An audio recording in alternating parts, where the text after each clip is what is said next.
And here we are. Welcome. This is the Genesee County Compassion Club show, episode 5042. No, I don't know. Just kidding. Welcome. It's the end of April. It's kind of nice out. At least it's warm. Almost 70 degrees today. We got some medical marijuana news for you. Let you know what's happening down at the Genesee County Compassion Club, of course. I'm missing my co-partner, Tope Step. Give a shout out to you, bro. I know you're at home working hard, so you couldn't be here with us today. But, man, it's been busy. We have had a lot going on. We had our 420 party. Everybody had Easter and all that good stuff, so it's been rocking. I know we've got some stuff coming up here. I'm going to share that with you shortly, let you know what's up. But give a shout out to all the people at the club down there. Glad you guys are enjoying it. I know we're going to be broadcasting it on the widescreen there soon, so you guys will be able to watch and hopefully give us a call. We'd like to hear your questions. You guys, the number is 810-208-1854. If you want to call in, if you got any questions, always glad to answer. And, about whatever's on your mind. And, man, it's just good to be here. John's in the studio with me. What's going on today? Pretty good. Hey, by the way, I know you guys have been doing updates on the website, but is Genesee3c.com still it? Yeah. Okay, so I'll just make sure, because I know you've been doing a lot with it. So. Yeah, yep, we have been. It's got the picture of Flynn on there now, right? I think so. I haven't gone to it. A couple weeks ago, I just checked it, but I didn't know if you had changed or anything's around off of it. So. Yeah, actually, we had a new webmaster come in, help us out with that. And, you guys should check that out, Genesee3c.com. It's a number 3, if you're wondering. But it's pretty cool, man. I think they did an awesome job on it. It's got the background of Flint on there. When you pull it up, it's like the G3C logo's rising like the moon. I saw that on a Facebook page too, right? Oh, yeah. Yeah, same logo, okay. Yep. Yeah, check that out. It's got a picture of our staff, and then, of course, lets you know all the different departments. We've got the Growing Concern open now with the Holistic Center. It's got some awesome stuff happening over there. We've got Dr. Shelter coming in on Tuesday, give you the chiropractic adjustments. You guys can go over there any day, sit down in the massage chair, relax. The chair is amazing. It really does massage you. It's not like those old 80s ones that just sit and vibrate. It actually, needs you. It's amazing. That's the one that they have, some of the malls have some of those. Yeah, it's like as good or better than one of those, like at the airport, Yeah, those are good. I mean, I think they do a good job for what you have. They don't cost that much. No, it's inexpensive, and when you get done, you get 10, 15 minutes in that chair, you feel like jelly. You walk out of there, it's like, whoa. But, definitely check out the new website. It's beautiful, Genesee3c.com. As far as events coming up, the one that's on my mind mainly is on Friday. This Friday, it's the Soup Kitchen. We'll be back serving at the North End Soup Kitchen up there on Stewart Street. If you guys could come help us serve, we'd definitely appreciate it. We're going to be cooking it up down there. I think fish is on the menu, if I'm not mistaken. So another tasty hot meal cooking up. We got Master Chef Matt hooking it up with this cobbler that everybody loves. And we could use your help. So that'll be this Friday, 2 o'clock, meet at the club, and we'll carpool over there. We cook it up, serve it up, we get to eat and clean up, and usually we're out of there by 5:30 at the latest. So it's always a good time, and we appreciate being able to help out down at the North End Soup Kitchen. Definitely could use your help too. So if you could help out, stop by the club on Friday. Other than that, we've got our mass specometer, which has been slowly coming together, but I think it's almost finally here. We're just waiting on the last few pieces of the puzzle to finally get this thing up and rolling, and we're going to be doing full-on testing for cannabis results here. We're going to be able to give you a full spectrum of what type of cannabinoids are available in whatever sample you bring in, and also be able to test for terpenes, which that's going to be really interesting, finding out what makes your weed smell and taste the way it does.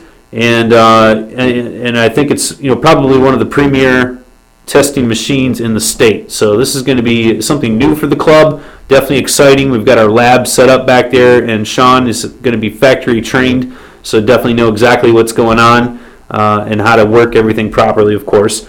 But this is going to be amazing. So we probably will have this thing up and running within the next week or so. We're just waiting, like I said, on the last few pieces to get the full functionality of the machinery there. But this is going to be neat. So get ready, get your samples together. It takes about 1 gram of flowers and I think about a half gram of concentrate, if that's what you're looking to bring in.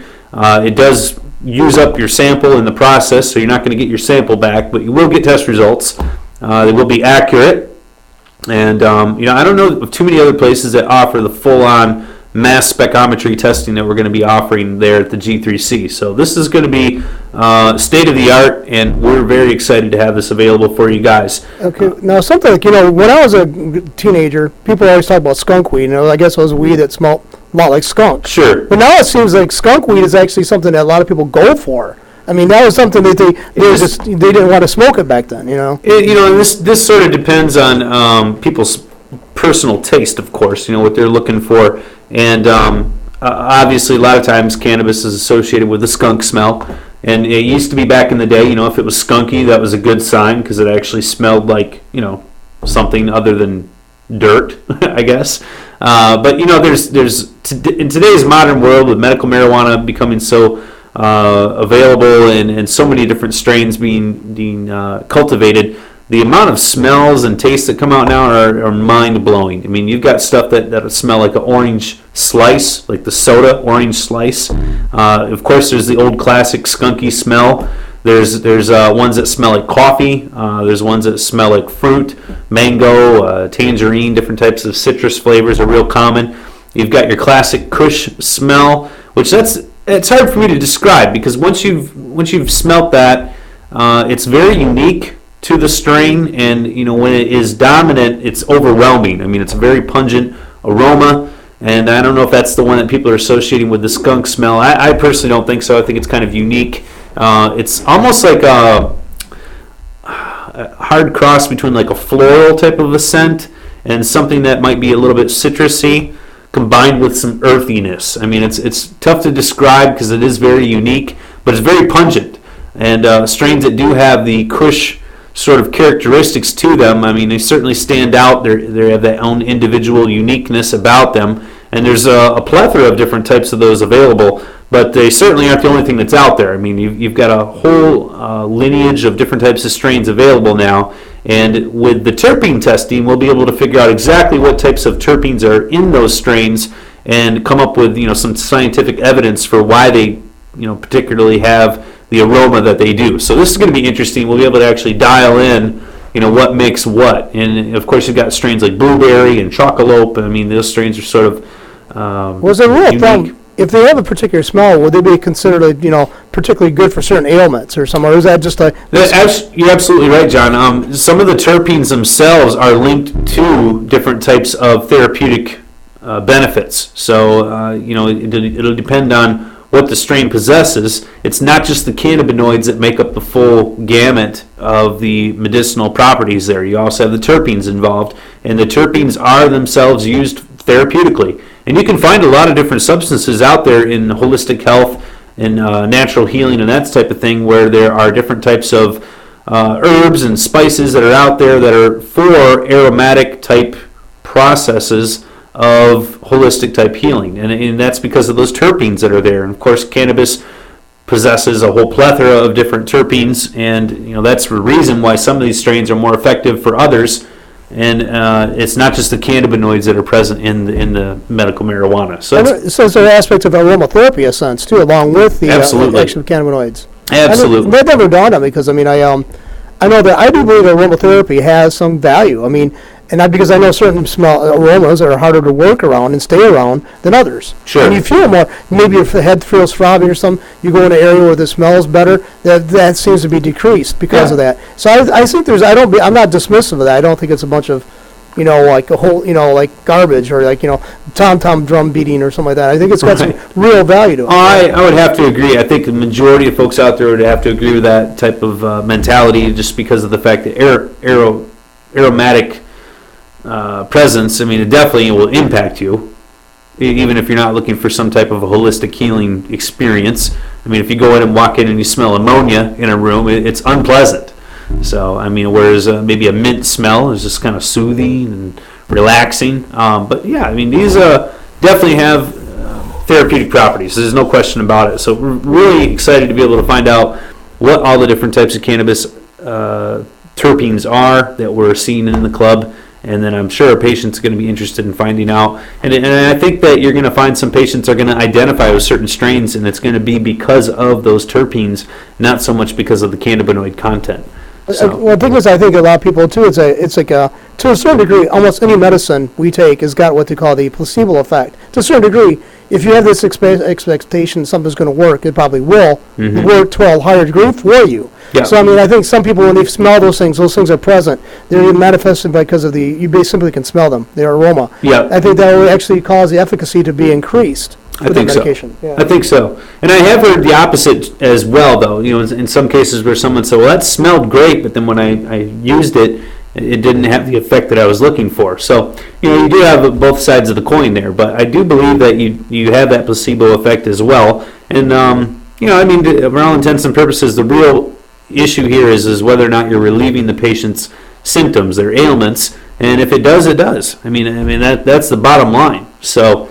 But yeah, the testing thing, hopefully we'll have that wrapped up here next week or so. I know the cost of it, I think we're shooting somewhere around the neighborhood of $40. So we'll have to get that dialed in for you exactly. Don't quote me on that. But overall, pretty affordable and certainly comparable to what's being offered out there in the market. I think with the terpene profiles, of course, being available, that's also like an added bonus to be able to acquire that as well. Might be additional charge for that. We're still working on those as we work these costs out for us, So I think this all the different specs and so forth. I think you offering that, though, as like I've said before, I have friends who oppose medical marijuana because their charges, their concern is that anybody could be growing it anything, and you're going to be passing that on the product, and then that's going to be detrimental to the intended patients. And I tell people there is a great deal of self-policing. At least the Genesee County Compassion Club is encouraging, and I think that's encouraging. That.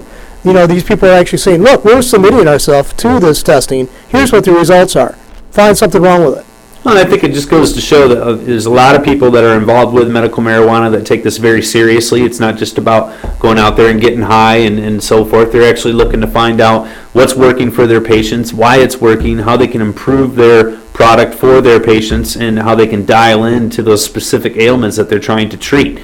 There's a number of caregivers I've spoke with inside of the club that are specifically trying to gear their strains that they're cultivating for their patients' specific ailments. And how many different types of health products out there that you can say that, man, they are really trying to focus in, listen to their patients' feedback, and adjust their product for that. I mean, that's rather than just going out there and trying to sell it to everybody. I got a question. Maybe this is off the top of my head, but I mean, it maybe sounds off from left field, but certain types of supplements, you take them in connection to taking other forms like vitamin C and zinc together. One helps absorption of the other. That's right. So nutritionally, so somebody other than just basically trying to have a good diet, have there been things that they found that when you're using marijuana for your medicine, is there some things that you can actually take, consume, on your dietary end that actually help that along? Oh, that's a good question, John. Actually, there is, and it's very simply put, it's protein. One of the things that cannabis works synergistically with is protein. So when you ingest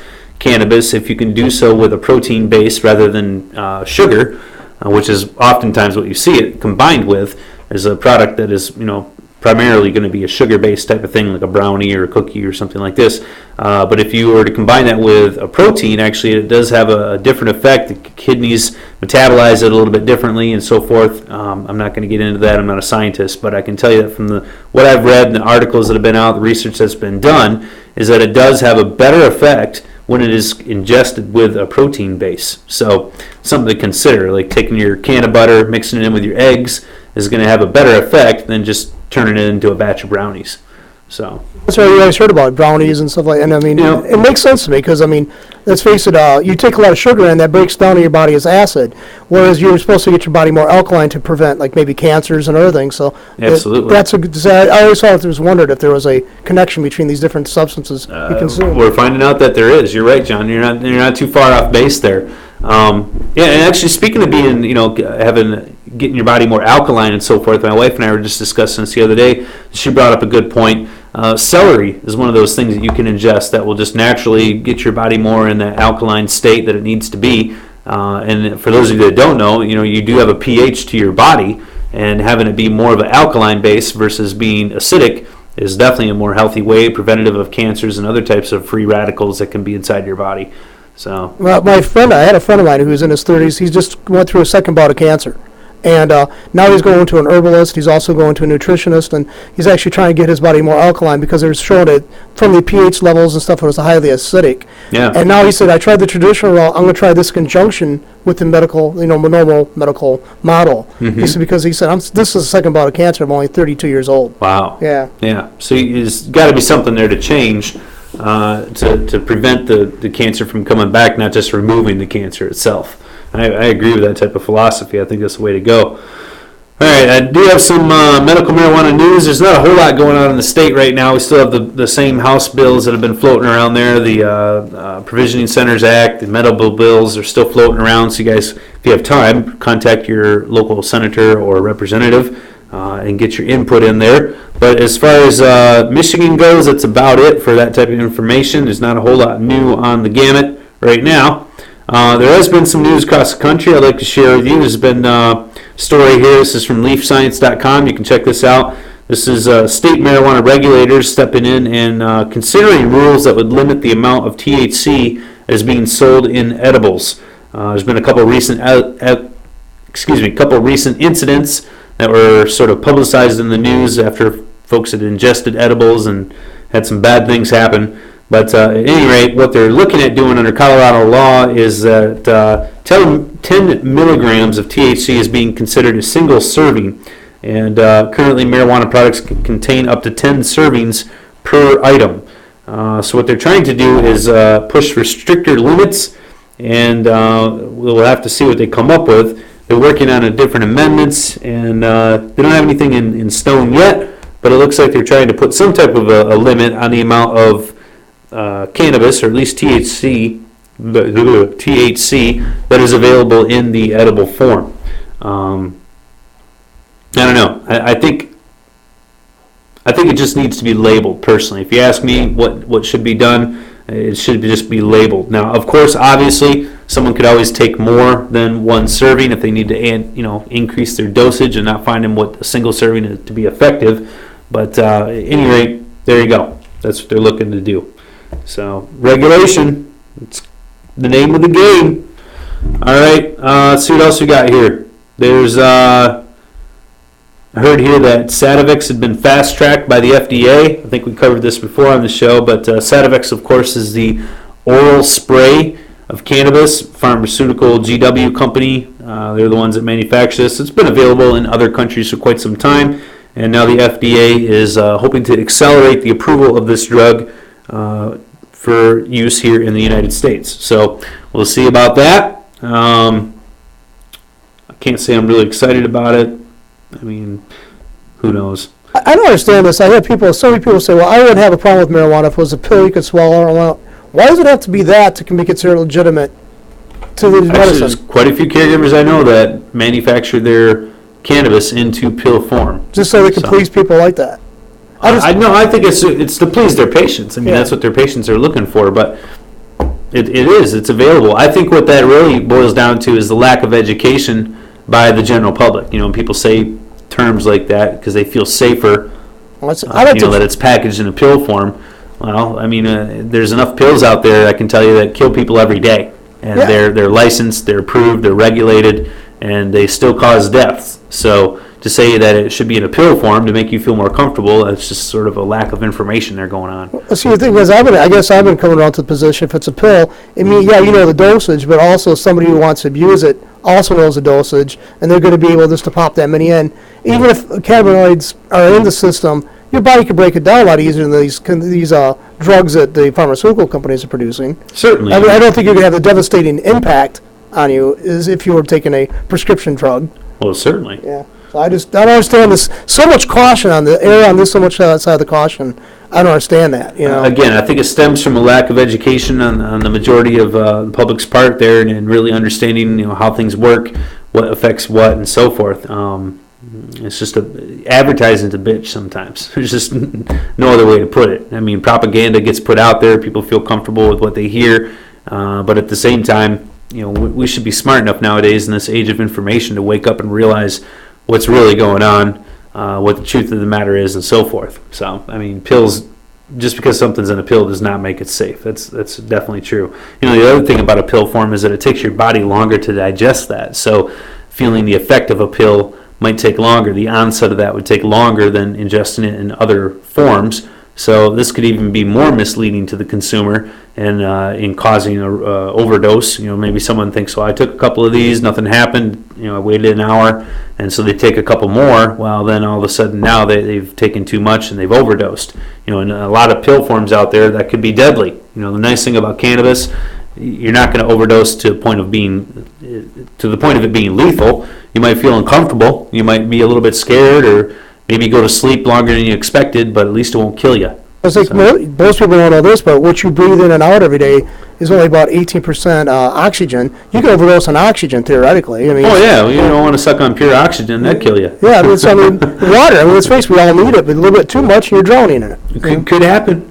All right, I got another story here. This is kind of interesting.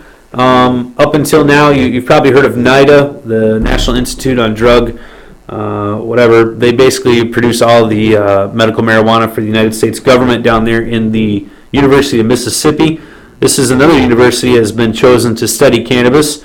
It is the University of Tennessee Tech.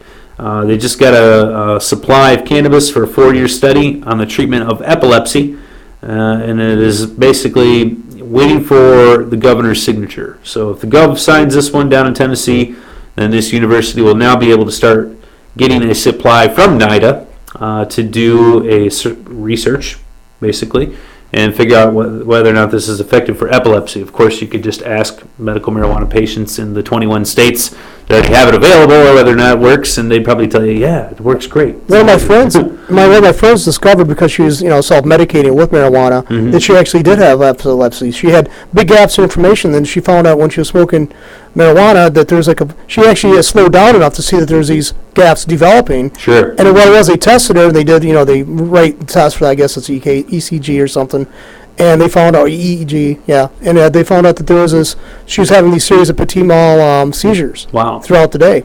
And because of her using marijuana on a recreational basis, she discovered that. And then now they rectified with the drug treatment, and she still uses marijuana. She's got a better, more productive life. Wow. Yeah.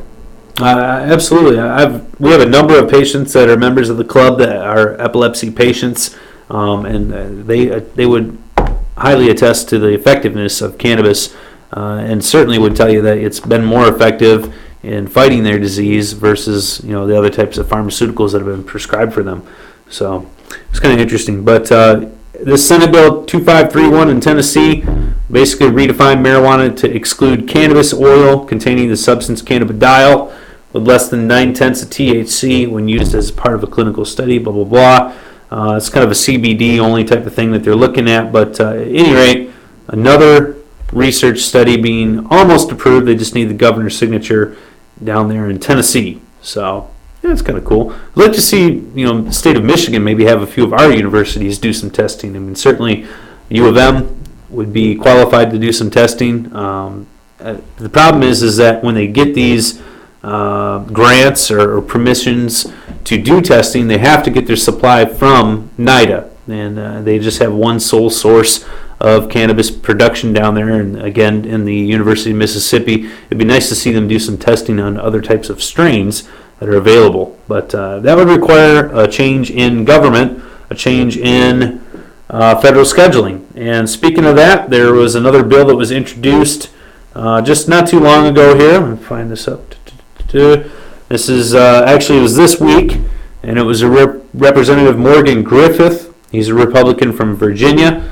Introduced a bill that would reclassify the plant from Schedule 1 to Schedule 2. Now, this doesn't mean that the bill is going to be passed anytime soon, but at least it's been introduced. It's one of many that has been introduced in the past. This would allow doctors to legally prescribe cannabis, as well as give protections to states that have medical marijuana laws in place. It also allow research and so forth to continue, but with a little less restriction. So this is a bill that's been presented. Again, that was just this week, and this is a federal bill, so maybe keep our fingers crossed. I'd like to see it go down a little farther than Schedule 2, but anything is an improvement. I'd have to believe that with the fast track of Sativex that I already previously announced on the show, that you're going to see some type of federal rescheduling of marijuana here in the near future. Who knows if it'll be, in the next year or 3 years, however long it takes for them to get around to doing it. But I would think once the pharmaceutical companies latch on and say, hey, this product is now available, we're ready to produce and to put it out there on the market, that you're going to see that scheduling change. And of course, it'll probably change for pharmaceutical companies and not for personal use. However, at least to be a move in the right direction, we'd like to see these patients be able to get access to having this relief that they're not currently getting. I mean, that's the most important thing of all. But at any rate, it's going to be a matter of time. All right, folks in Iowa, not looking so good. Iowa had a bill that was a CBD only bill, another one of these we've talked about in the past. Looks like that is not moving forward. The lawmakers in Iowa, they gave approval that would decriminalize CBD oil for patients with chronic seizures and disorders. The State House Public Safety Committee approved the measure 13-5, moving it on to the full House for consideration. But full story here, basically, it's not looking so good. Pull this up, excuse me. Despite the testimony that was given, the hearing and so forth, a pharmacist, Representative John Forbes, has stalked the bill, sort of balked at it, and is looking to basically try to kill it. And so we'll see here what happens. The bill is likely to not see much more action before the legislature adjourns. I guess they're adjourning for summer break or something like that. But at any rate, it looks like they're not really moving forward on this for Iowa. So bummer for Iowans. You're stuck with corn. Let's see what else we got here. This is from tokeofthetown.com. You can check this out.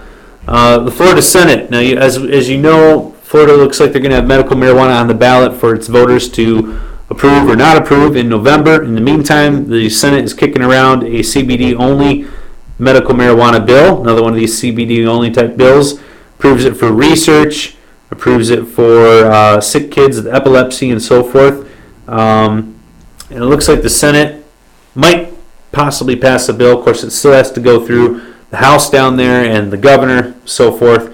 So we'll have to see what happens here. Kind of interesting to have all that happening while they also have a medical marijuana measure on the ballot for voters. I don't know if it's to try to appease them and then maybe they turn on and vote no, but I'm not sure. At any rate, definitely some action down in Florida. Kind of interesting here. There's a bill in Colorado that was going to allow for PTSD for medical marijuana, which is kind of odd. You'd think, well, it's legal in Colorado. What do they need to do that for?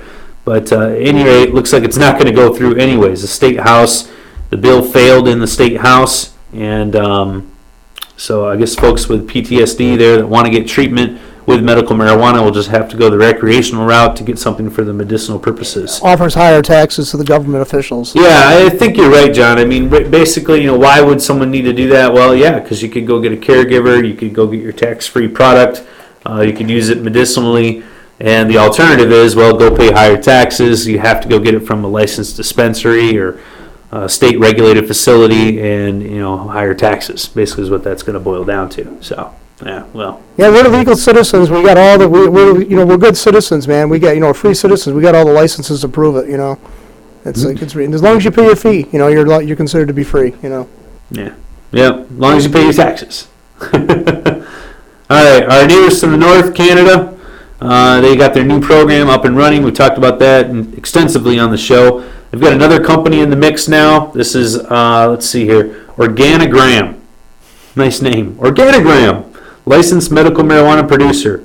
They've been able to add themselves to the Health Canada list of licensed producers. So now that brings the total of commercial producers in Canada up to 13. So interesting. Right now they've got plans to grow plants in a 20,000 square foot factory capable, they say, of producing up to 100,000 grams a month. And it says they plan to offer at least 16 different cannabis strains. The president of the company, Jim Lafley, said in January that he expects prices to start at about $7 a gram. So he has different types of CBD, THC ratios available is what they're shooting for. And no, the airborne, the pollen for marijuana is airborne, correct?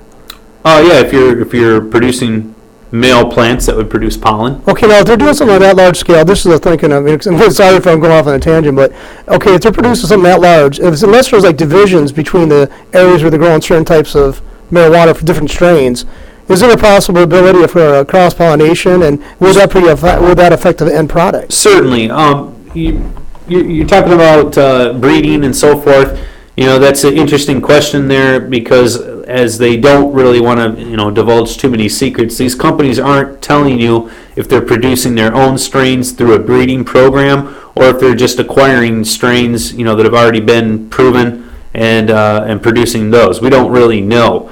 Now, if they are doing a breeding program, it's likely that they would have part of that facility allocated to male plants and pollen production, and then also for crossbreeding and so forth. But in the overall production of the medicinal product, it is likely that they would not have male plants in that facility, or in the same room at least, so that you wouldn't have to worry about cross-pollination. But it's definitely something that would have to be considered.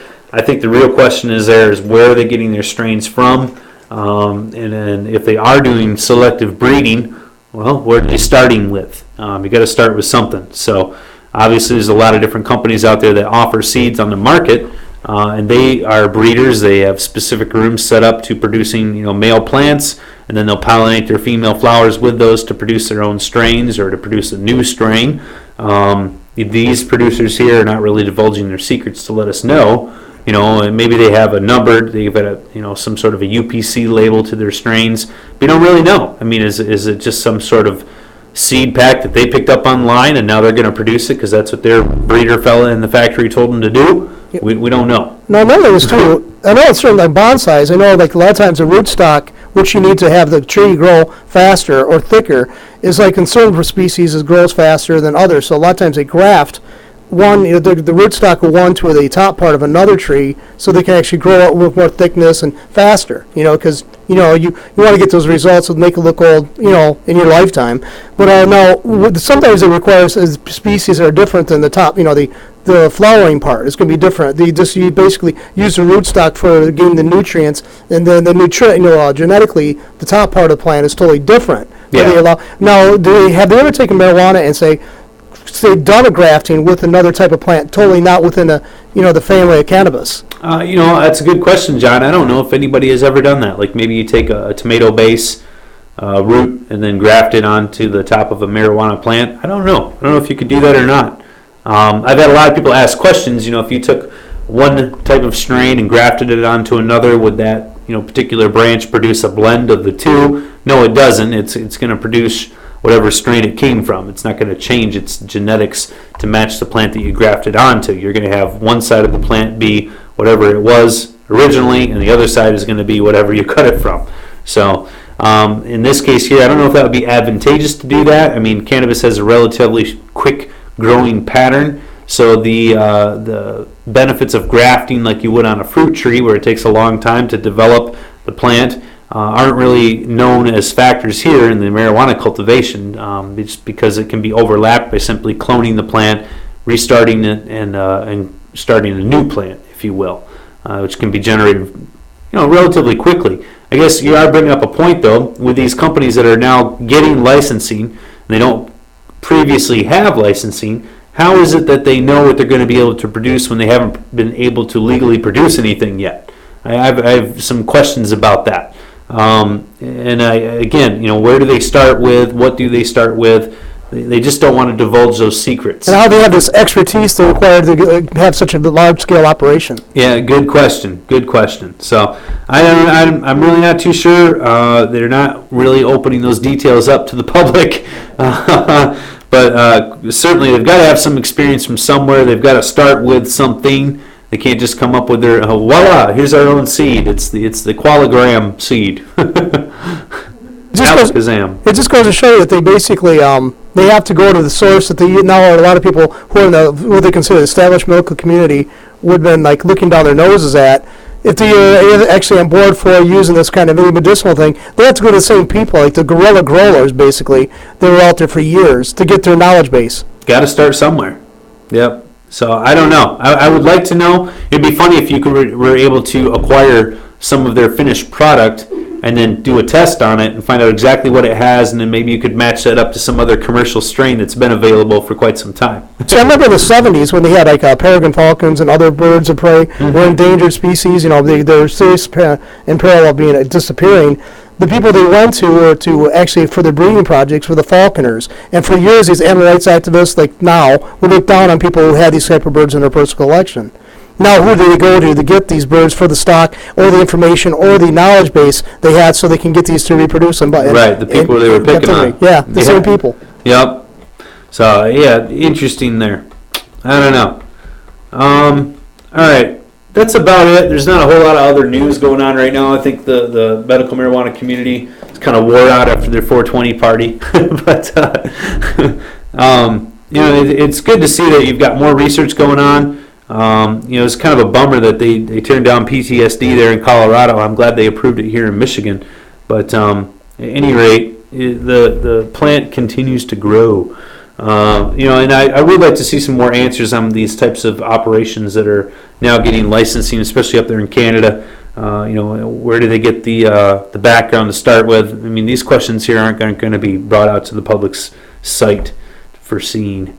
On another note, I was doing some research on some different types of marijuana stocks. I've had a few questions on that from friends and other people at the club.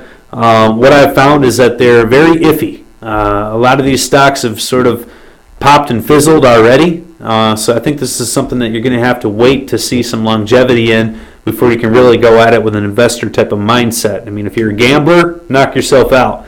But some of these stocks have already kind of rose and shined and pittered away. But, these companies here, they're brand new. So I don't want to call them fly-by-night, but they are sort of new. And it has yet to be proven whether or not marijuana companies are a safe investment. I don't think right now you could say that they are.